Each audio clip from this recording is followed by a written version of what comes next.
Hello बच्चों, आज topic market and structure of market में के पार्ट 4 में हम आपको बाजार के वर्गीकरण के बारे में बताएंगे, जिसमें कि दो वर्गीकरण हम आपको पिछले सेशन में डिस्क्राइब कर चुके हैं। आज के सेशन में हम आपको कार्य के आधार पर बाजार का वर्गीकरण और प्रतियोगिता के आधार पर बाजार का वर्गीकरण समझा रहे हैं। कार्य के आधार पर वर्गीकरण में यानी कि जो वस्तुओं का कार्य होता है, जो उनका काम होता है, उसके बेसिस पे हम बाजार को कैसे वर्गीकृत करते हैं।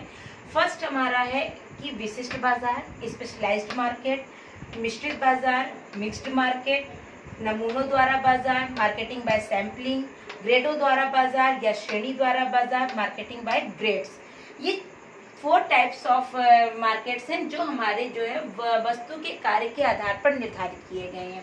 विशिष्ट बाजार वह बाजार होता है जो कि किसी एक विशिष्ट वस्तु के बाजार होता है, जिसमें किसी एक वस्तु का क्रय विक्रय किया जाता है, उसको विशिष्ट बाजार कहते हैं।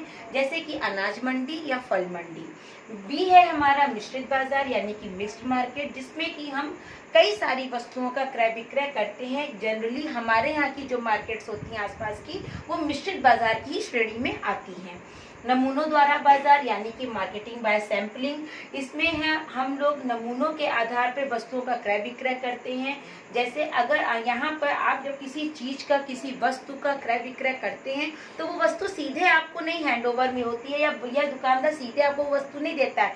पहले आपको वो उसकी कुछ नमूने, कुछ सैम्पलिंग दिखाता है। जब आप उस सैम्पलिंग से सेटिस्फाई हो जाते हैं, उसका रेट सेटिस्फाई हो जाता है, कर लेते हैं, तब आप उस वस्तु का क्रय विक्रय करते हैं। और इसमें नमूनों द्वारा बाजार में जैसे आप पेंट की शॉप पे जाते हैं तो आपको पहले एक बुकलेट मिलती है, उसमें आप पेंट को वेरीफाई करते हैं, तब आपको वो पेंट का बॉक्स मिलता है। तो ये जो मार्केटिंग होती है, ये नमूनों द्वारा बाजार है। ग्रेडों द्वारा बाजार या श्रेणी द्वारा बाजार, मार्केटिंग बाय ग्रेड्स, इसमें क्या है कि हम कुछ वस्तुओं का क्रय विक्रय ग्रेड के आधार पर करते हैं। बहुत से देश आजकल वर्तमान समय में इस ग्रेडों द्वारा बाजार या मार्केटिंग बाय ग्रेड्स को काफी प्रचलन में ले रहे हैं। इसमें गेहूं है, कपास है, टीन है, ये जो वस्तुएं होती हैं, इनको वो ग्रेडों के बेसिस पे रख के इनका क्रय विक्रय करते हैं। तो कार्य के आधार पर 4 प्रकार के बाजार होते हैं: विशिष्ट बाजार, मिश्रित बाजार, नमूनों द्वारा बाजार और ग्रेडों या श्रेणी द्वारा बाजार। अब हमारा 4th है प्रतियोगिता के आधार पर बाजार, यानी कि बेसिस ऑफ कंपटीशन। जो बाजार है वो कंपटीशन के बेसिस पे कितने प्रकार का है। तो पहला है, फर्स्ट है हमारा पूर्ण प्रतियोगिता बाजार यानी कि परफेक्ट कंपटीशन मार्केट। बी है अपूर्ण प्रतियोगिता बाजार या इम्परफेक्ट कंपटीशन मार्केट। सी है एकाधिकारिक प्रतियोगिता बाजार या मोनोपोली मार्केट।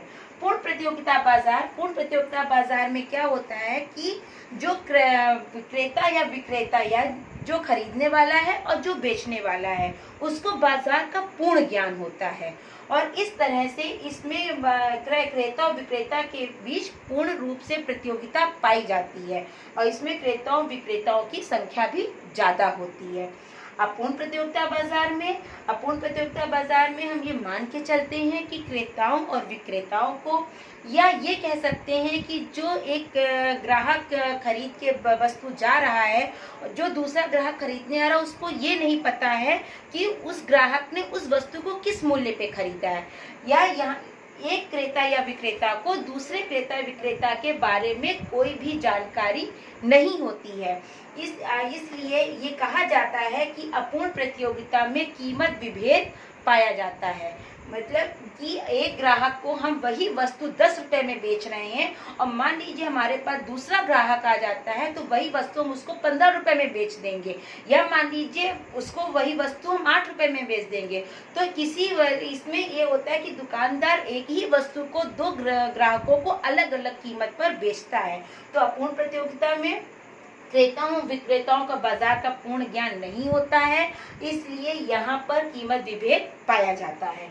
एकाधिकारिक प्रतियोगिता में क्या है कि जो उत्पादक है, जो वस्तु को बेचता है, या जो उस वस्तु का उत्पादक होता है, जो मेन होता है, उसका अपने आप में वो एक अकेला उत्पादक होता है, इसीलिए उसको उसका अपने एरिया में एक अधिकार होता है। वो अधिकार के हिसाब से उस वस्तु का क्रय विक्रय करता है। और एकाधिकारिक प्रतियोगिता में ये भी है कि कोई दूसरा उत्पादक भी उसकी स्थानापन्न वस्तु को उत्पाद नहीं करता है। जैसे कि एकाधिकारिक प्रतियोगिता का एक एग्जाम्पल ये समझ लीजिए, मान लीजिए आपके दुकानदार के पास आप जाते हैं और वो उस चाय का प्रेसिडेंट है, अपने उससे चाय लेते हैं। चाय अगर वो कहता है कि चाय नहीं है, तो आप ये नहीं सोचते हैं कि चाय के स्थानापन्न में हो सकता है दूसरी दुकान पे मुझे कॉफ़ी मिल जाए, लेकिन आपके दिमाग में, माइंड में ये सेट है कि मुझे चाय लेनी है, और दुकानदार को भी ये सेट है कि मुझे चाय ही देनी है। वो चाय की स्थानापन्न सब्स्टिट्यूशन में या स्थानापन्न वस्तु में कॉफ़ी को वो नहीं प्रोवाइड करता है। तो यहाँ पर जो एकाधिकारिक प्रतियोगिता का क्षेत्र आता है वो चाय के संदर्भ में आ रहा है कि चाय में उसका अपने आप में एक एकाधिकार है, उसको चाय का सब्स्टिट्यूशन कॉफी के बारे में उसको जानकारी नहीं है। तो जो चाय का एक अकेला उत्पादक होता है जो एक अधिकार स्थापित करता है, उसको एकाधिकारिक प्रतियोगिता के अंतर्गत हम रखते हैं। इस प्रकार से प्रतियोगिता के आधार पर 3 बाजार हैं: पूर्ण प्रतियोगिता बाजार, अपूर्ण प्रतियोगिता बाजार और एकाधिकारिक प्रतियोगिता बाजार। बाजार के वर्गीकरण में 5th हमारा आता है वैधानिकता के आधार पर बाजार। वैधानिकता के आधार पर हमारे 2 प्रकार के बाजार होते हैं। पहला है हमारा उचित बाजार, जिसको हम लोग फेयर मार्केट कहते हैं। सेकंड है हमारा अवैध बाजार, जिसको हम लोग इलीगल मार्केट कहते हैं। उचित बाजार यानी कि फेयर मार्केट, जिसमें कि हमको गवर्नमेंट की तरफ से लाइसेंस प्रोवाइड होता है, गवर्नमेंट की तरफ से पूरा हमको सहायता मिलती है, उस बाजार को हम लोग उचित बाजार कहते हैं। और अवैध बाजार वो बाजार होते हैं जो कि जिसमें कि सरकार की तरफ से कोई लाइसेंस नहीं मिलता है, वो इलीगली रूप से चलाए जाते हैं और जिसका कि कभी ना कभी कहीं ना कहीं सामाजिक रूप से हम लोग को हानि भी पहुंच सकती है। तो ये 2 प्रकार के जो बाजार होते हैं, एक होता है उचित बाजार, दूसरा होता है अवैध बाजार। उचित बाजार सरकार की संरक्षणा में रहता है, लाइसेंस के थ्रू चलाया जाता है। अवैध बाजार सरकार की संरक्षणा में नहीं रहता है और ये सरकार के सभी नियम कानूनों से अलग रहता है और उसके विपरीत कार्य करता है।